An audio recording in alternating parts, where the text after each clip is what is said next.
The NFL is giving us a great fantasy matchup to kick off the 2024 season. The Ravens will face the Super Bowl champion Chiefs in the first game of the year. We discuss which players from the Ravens and the Chiefs that we need on our fantasy squads this season on today's episode of Locked On Fantasy Football.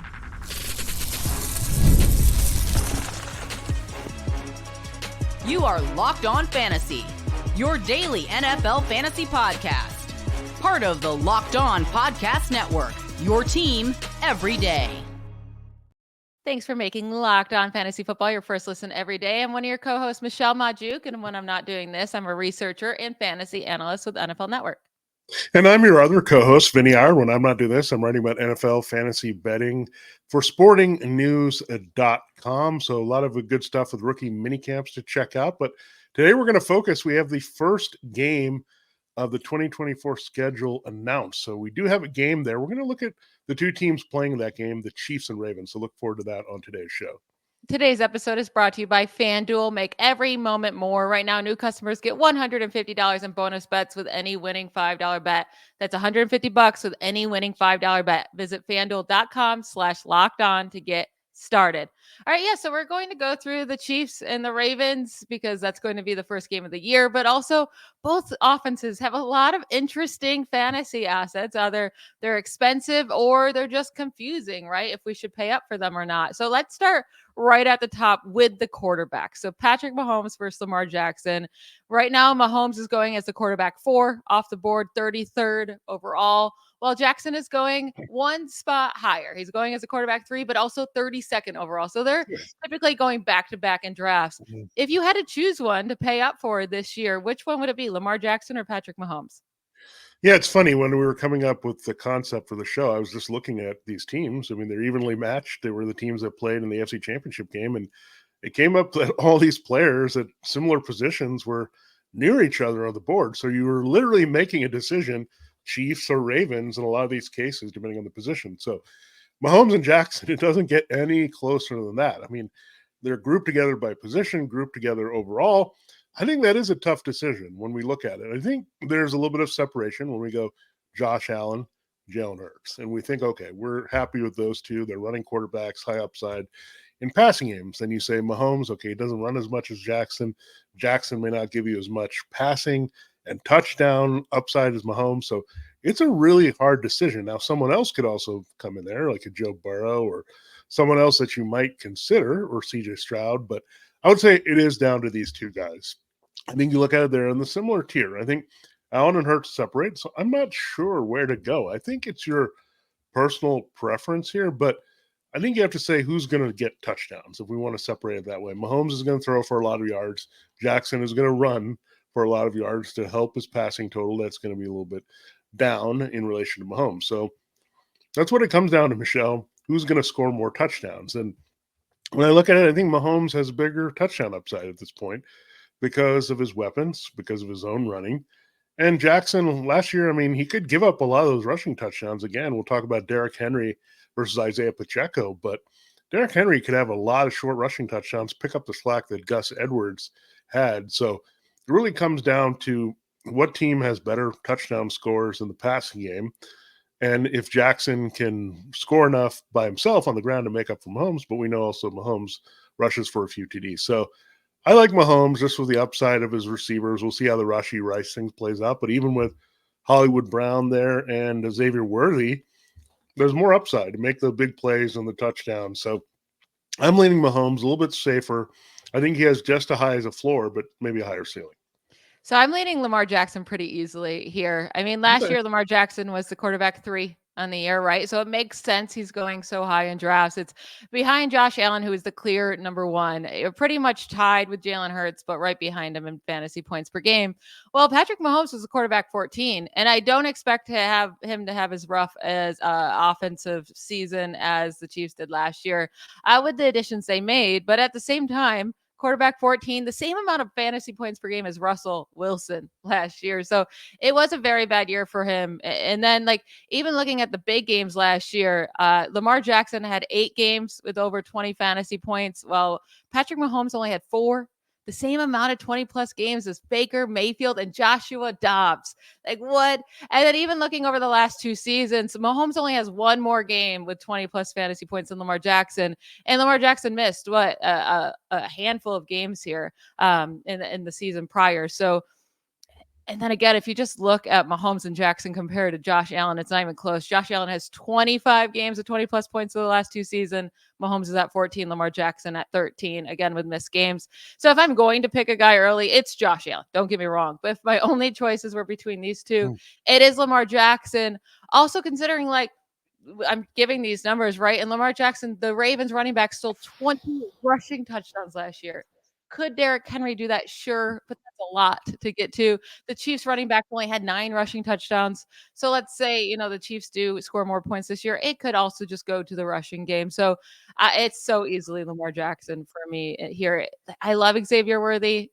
Hollywood Brown's a nice ad, but right, who knows how long he's gone for after this weird offseason for him. But I don't know if it's enough for me to say Mahomes should be over Lamar. Yeah, I just have a feeling like this is a year where Mahomes is going to reset a little bit.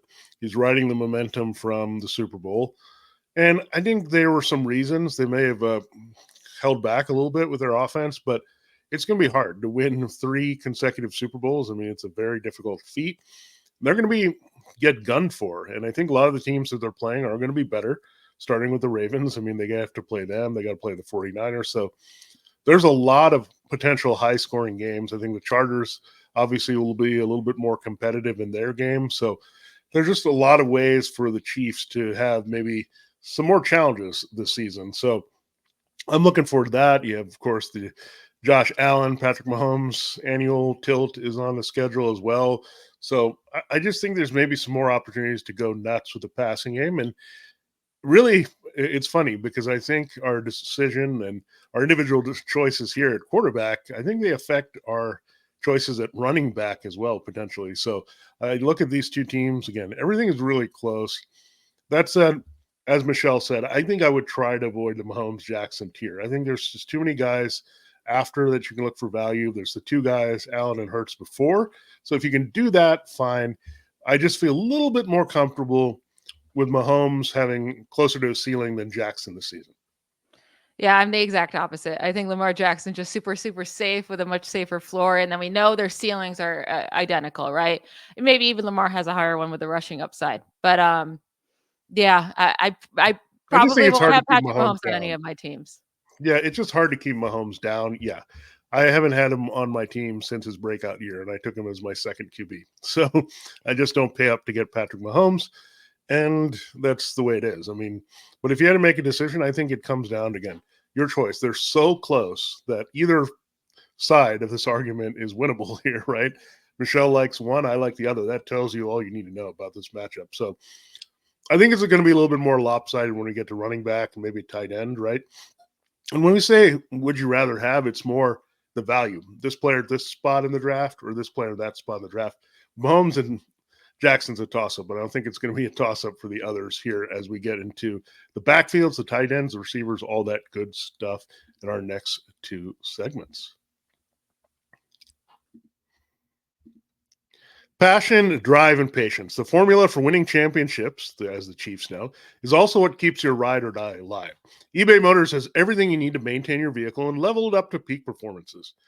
Superchargers, roof racks, exhaust kits, LED headlights, and more. Whether you're into speed, power, style, eBay Motors has you covered. With more than 122 million parts for your number one ride or die, you'll always find exactly what you're looking for. And with the eBay Guaranteed Fit, your part is guaranteed to fit your ride every time or your money back.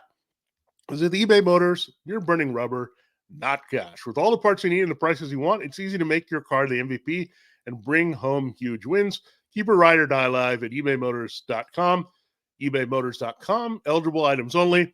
Exclusions apply. eBay Guaranteed Fit is only available to U.S. customers. All right, Michelle, let's start this next debate. And this one, I think we might be on the same page, but we'll find out. We have Derrick Henry in one corner and Isiah Pacheco in the other. Now, you might think, oh, this is not a debate, right? But when you look at the rankings right now, Henry is at RB9 and the 26th overall pick in half-point PPR. Isiah Pacheco's at RB11, 34th overall pick. So a little bit more separation than Mahomes and Jackson. In between, by the way, is Josh Jacobs as RB10. So you've got Henry invested in him a little bit earlier or Pacheco later. What you got, Michelle? Yeah, it's not far enough away for me to even like have to think about this. It's Derrick Henry, right? And it's because his ceiling is so much higher. We know like both of them can have really poor games where they just kind of disappear, but Pacheco does not have the ceiling of Henry at all in any given week. So even last year where Henry was having an up and down year, but he had 9 games with 15 plus fantasy points last year in half PPR.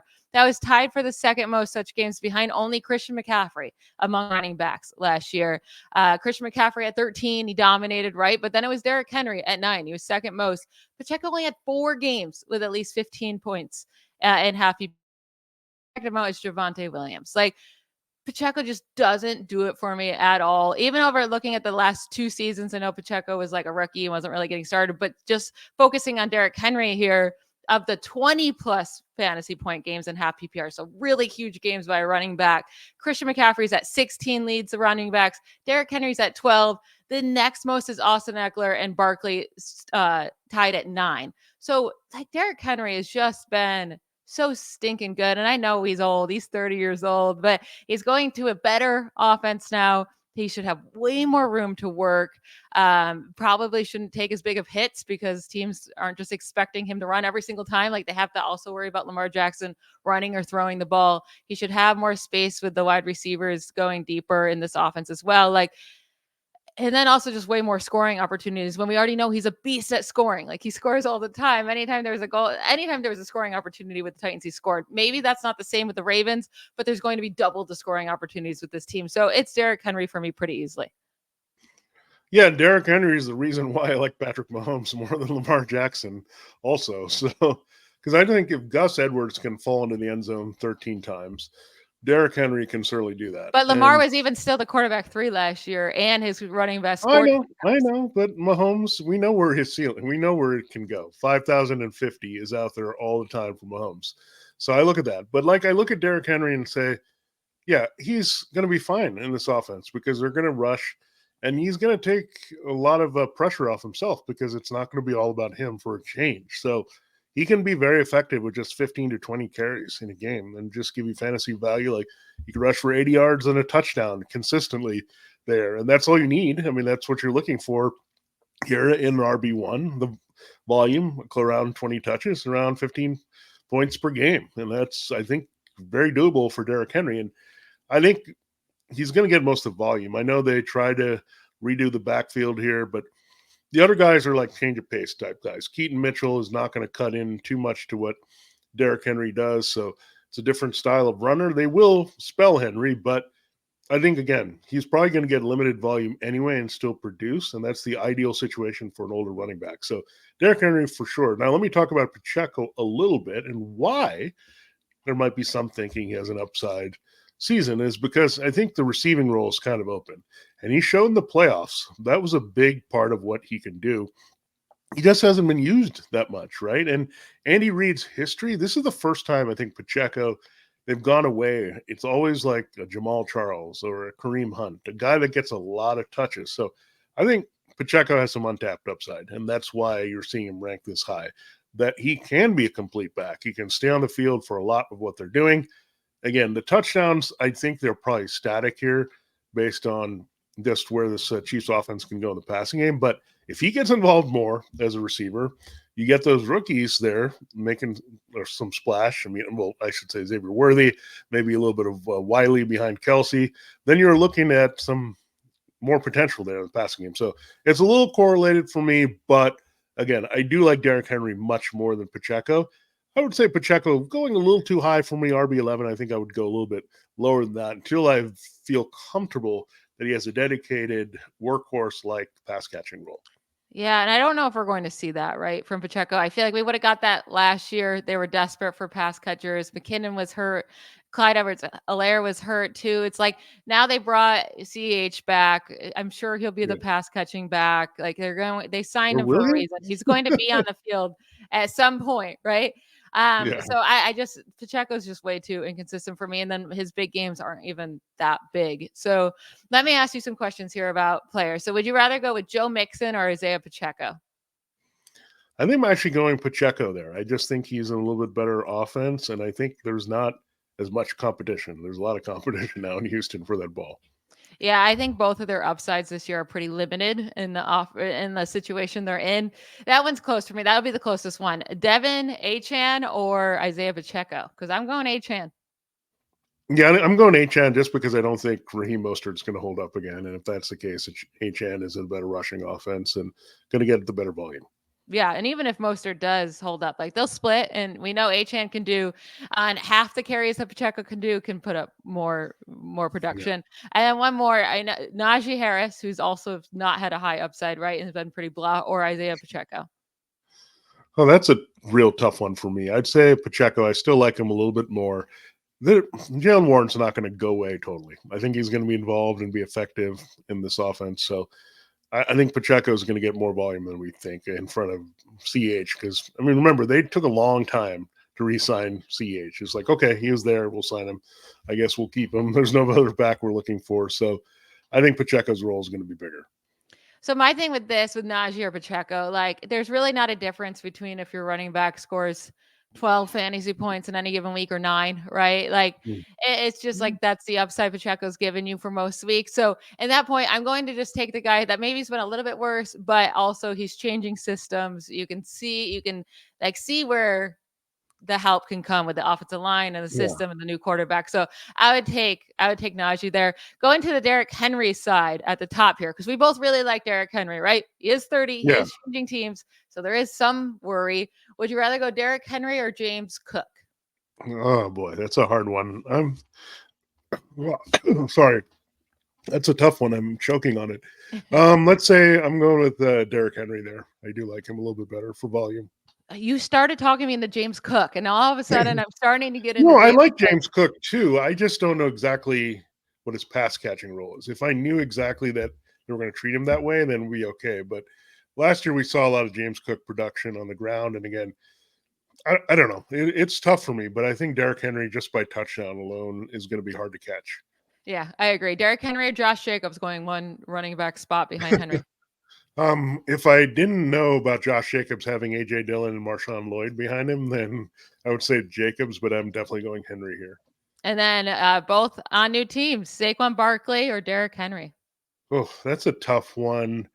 I think Saquon Barkley is going to see more targets than usual that the Eagles produce out of the running back. So I think that's going to be an investment that they really try to make do with, right? So I say Saquon Barkley just because of the receiving aspect. I'm going Henry on all three. I really like him. I don't think I've ever been this high in a 30-year-old running back in my life. It's a risky one. We're going to get into the tight ends with Travis Kelce versus Mark Andrews, and then also the Chiefs wide receivers versus the Ravens wide receivers, who we want on our team, who we're kind of avoiding. We'll get into all of that to end our show in our final segment.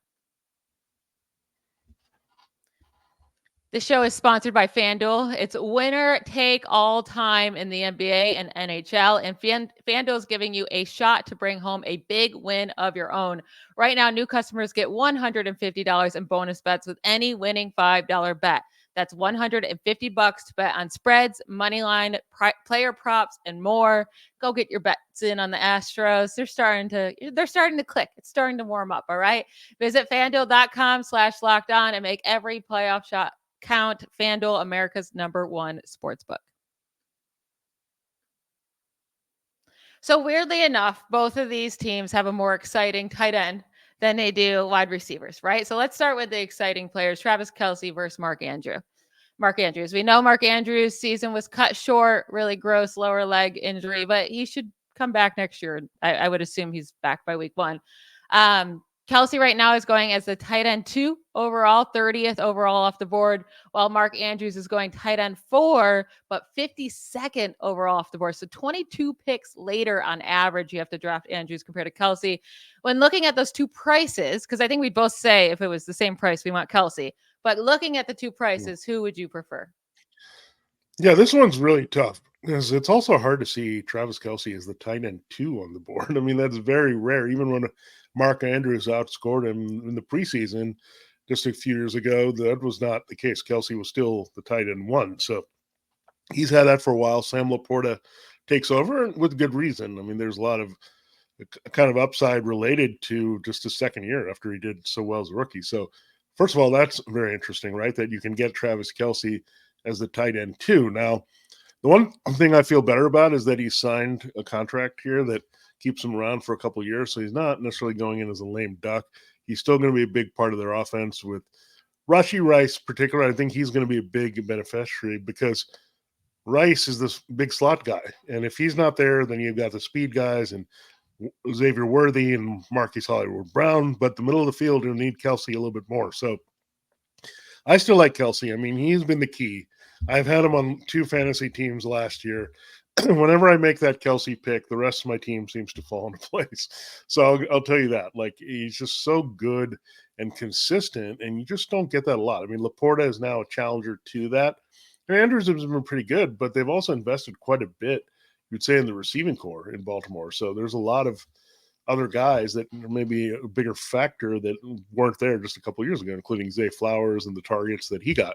So, and you probably will see a little bit more Isaiah Likely after kind of him having a good substance last year. So I still like Travis Kelce. Like, again, the Rice injury, or not injury, I say the Rice off-field stuff has made me kind of say, okay, they're going to need Kelce more. I think he's going to be rejuvenated and be ready to go. And I think he'll carry some of his playoff momentum as well into the season. Yeah, I know they added Hollywood Brown, who gets 100+ targets every year, but he's had trouble staying healthy as well. Xavier Worthy being a rookie, who knows how many targets he'll see or earn. And then with Rashee Rice, we don't know how many games he'll miss with a suspension. It's just all you cannot break that Mahomes Kelce connection. They just are so strong with each other. And when you're looking over the last 2 years with tight ends to score 15+ points, how many games, right, in the last 2 years in half PPR, it goes Travis Kelce number 1 at 13. I don't think anyone's surprised by that. George Kittle at number 2 at 11. Man, if he could just be not terrible in the other games, right? George Kittle would be such a good pick, but it's like either he's amazing or puts up 0 points. So it's so hard to take him. And then last 2 seasons, ready? Sam Laporta is 3rd at 6. He only played 1 year of those 2 seasons. And then Mark Andrews is also tied at 3rd at 6 as well. Andrews did miss 7 games in 2023, 2 games in 2022. So 9 games total in that span. It would probably be closer gap there between Kelce at 13 and Andrews at 6. But still, it's just so much more consistent with Kelce. Andrews definitely has that same high scoring ability. He can put up 20 points in any given week, just like Kelce can. But just like you brought up, it feels like when you have Kelce on your fantasy team every week, you're just safe. He went through that one bad period last year from weeks 15 through 17. Unfortunate timing with fantasy playoffs. I get it, but don't let that mess up everything. Then you saw him come back in the playoffs and absolutely dominate. Like, he is the dude with the Chiefs. He's still going to be the dude as long as he's there.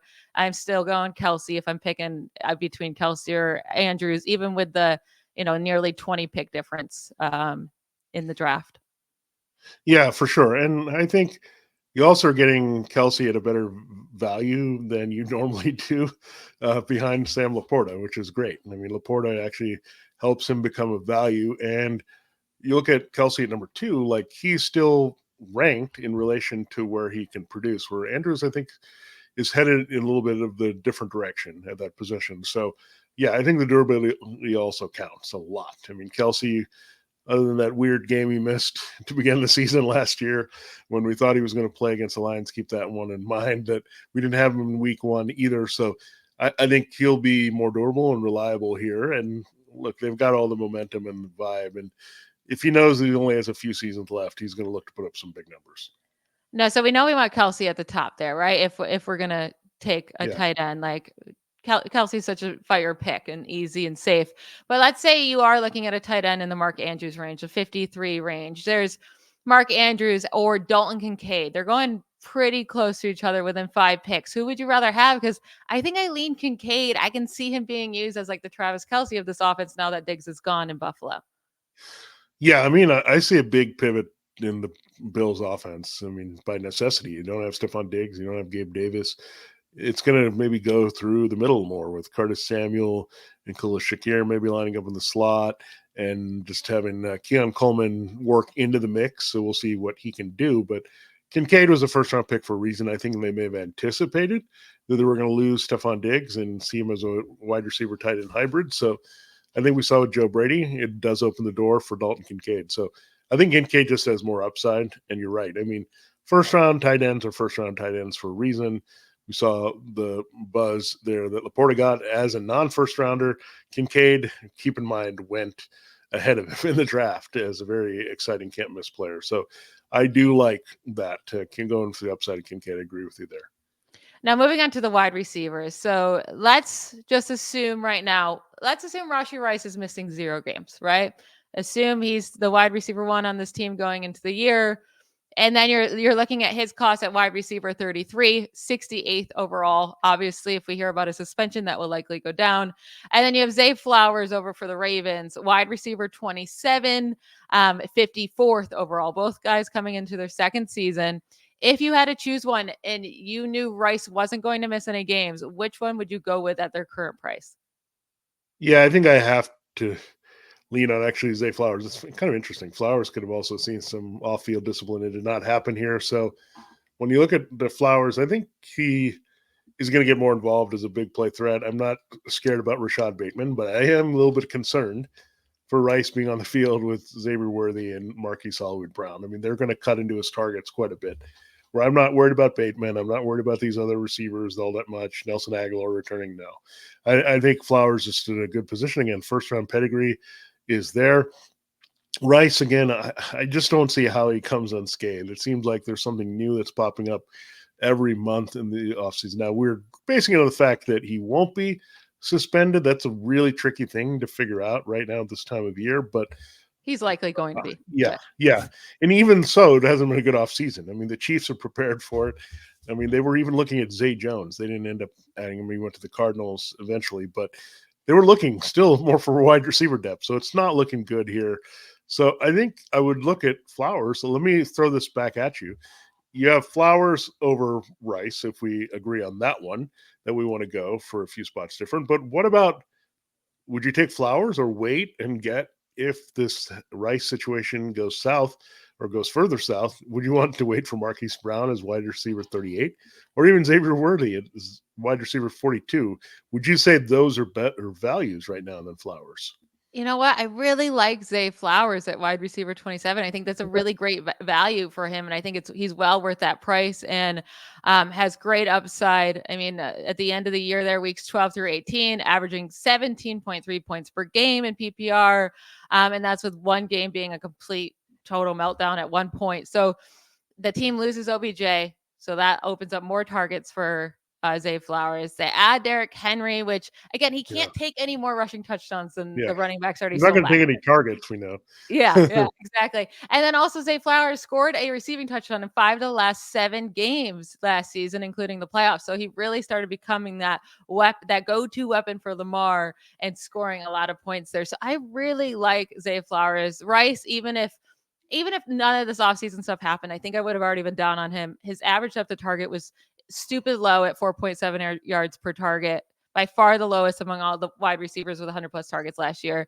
And you add in Hollywood Brown and Xavier Worthy, who are going to take targets away from him. Like I'm out on Rice anyways, but then talking about Hollywood Brown or Xavier Worthy, I would much rather have Zay Flowers, but let's just compare the two then. Marquise Brown at wide receiver 38 and Xavier Worthy at wide receiver 42. Which one would you prefer to take a shot on this year with Mahomes?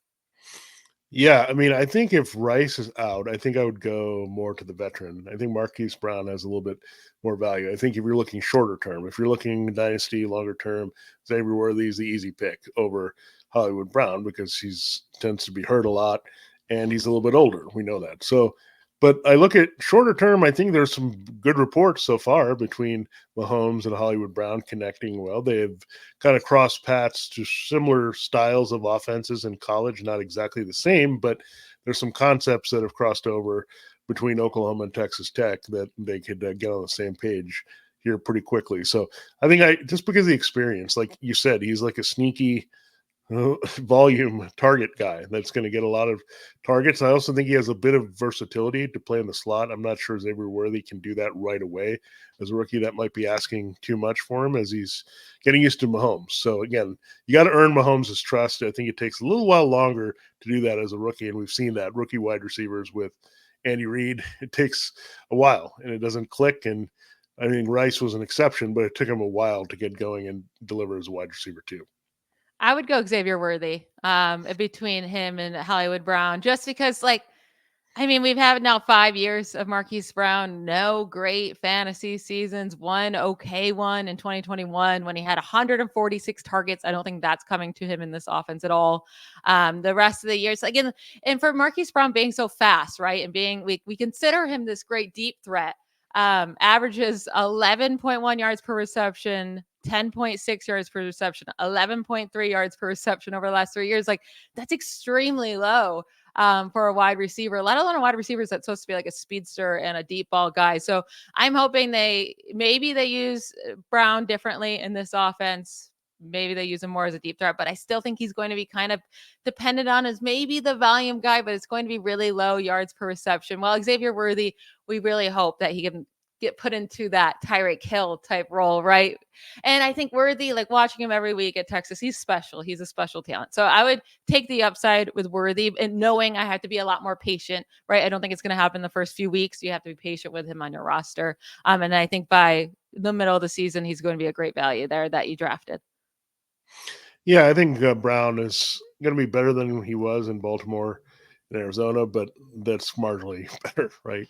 So I think if you need help early and again, shorter term, looking at Marquise Brown, longer term, Xavier Worthy, if you can say I'm adding Worthy to a good starting 3, you're going there. If you're speculating with your wide receiver 3, I think you would go, okay, I'm going to play the matchups.